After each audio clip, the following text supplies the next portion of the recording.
Jan, when I walked in, I was a little confused because I was trying to find my Maytag washer and dryer.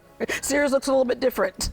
Yeah, didn't it change? You know, funny you should say that, because one of the opening sort of statements I make when I give tours here is really to tell people where that happened. But we took this building that had a lot of incredible bones and heritage and history. We had to convert it because it was 50,000 square feet of floor plate. And what we needed to do, we needed to convert light in the building. And so the light well you see in front of us here is sort of opening up that. We took the worst space in the building and hollowed it out and brought a skylight on top to bring that natural light in the middle of the building. How this whole thing kind of started, you know, people have been milling around this idea, because Houston, we have the intelligence here, we have the foundation here for all of this. But how it kind of came together is when we were, I guess, kind of pushed aside when Amazon was looking for a new place, and we were like, hey, wait, Houston, which so many times Houston's misunderstood. In my view, and I may be the only one that hold that view, but I think it was a blessing that we did not make top 20. Yeah, because if we had, we would have patted ourselves on the back, and next time we'll get it.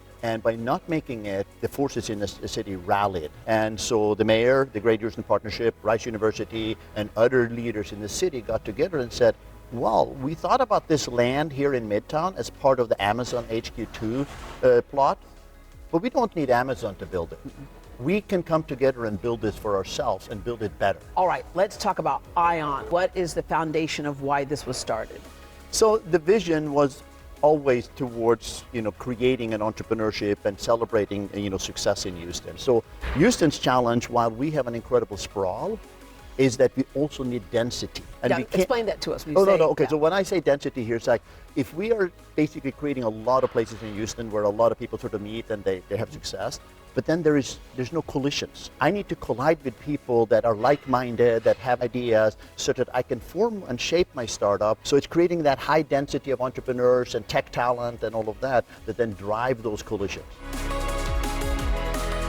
Rob, we oftentimes hear that phrase, think out of the box. A lot of the people you will find here in this building never got in the box. Right. When in the outside world, sometimes they can feel like they don't fit in. They fit in here.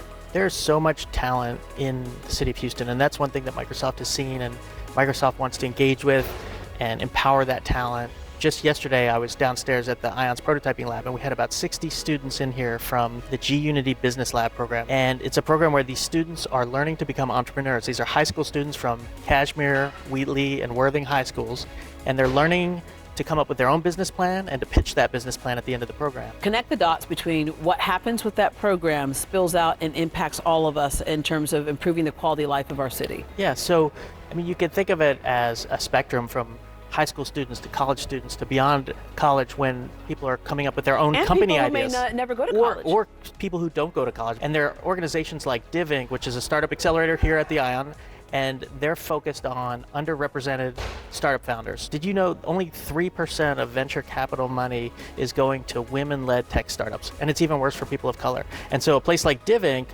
is helping to change that. And Microsoft sponsoring DivInc is all about getting those voices heard, helping those people connect to the funding sources they need to be successful. Yeah, so to strengthen one community, it's to strengthen all communities. Exactly. So there is this thing at ION called collisions. And what that means is you may just run into somebody, a stranger you don't even know, and talk to them about an idea. And you could end up collaborating with that person. Like in the parking lot here, we have a big crowd. I'm just going to start asking people questions. Jennifer, what brings you to the ION? I am an executive wellness coach, and I'm actually working with the ION. Mental health and wellness, it's super important, especially for busy professionals, for startups, for anybody who is busy.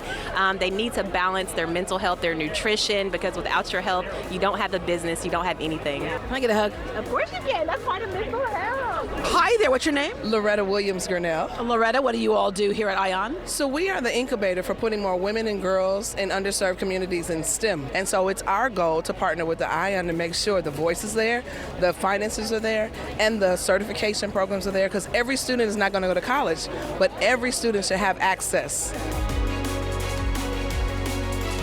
The ION offers support to entrepreneurs and startups in other ways that you might not have thought of. For example, Sophia, what did I just come out of? You stepped out of one of our 16 chat booths around the space for Zoom calls, phone calls, or just private conversation. There's other spaces where people can come and do business, but being around the energy of other entrepreneurs. For sure. So this is our shared area. So this is where anyone can come and sit and really collide with other businesses and other people and really just collaborate on different ideas. So there's a membership that you have here. When you have that membership, you have access to other things as well. For example, the meeting rooms. Yeah, we have shared membership levels, so any team member can come and work out in our shared space, they can plug into our monitors, and they can book conference rooms for free.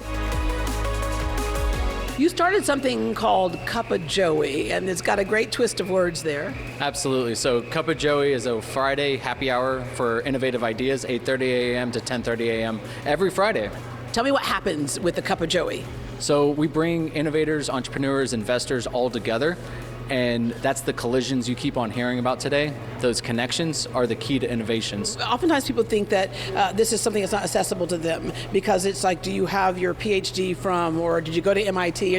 This is anybody who has a thought that could be interesting or useful. Absolutely. So if you have an idea and you don't know where to go next, start here at the Ion at Cup of Joey every Friday, 8:30 a.m.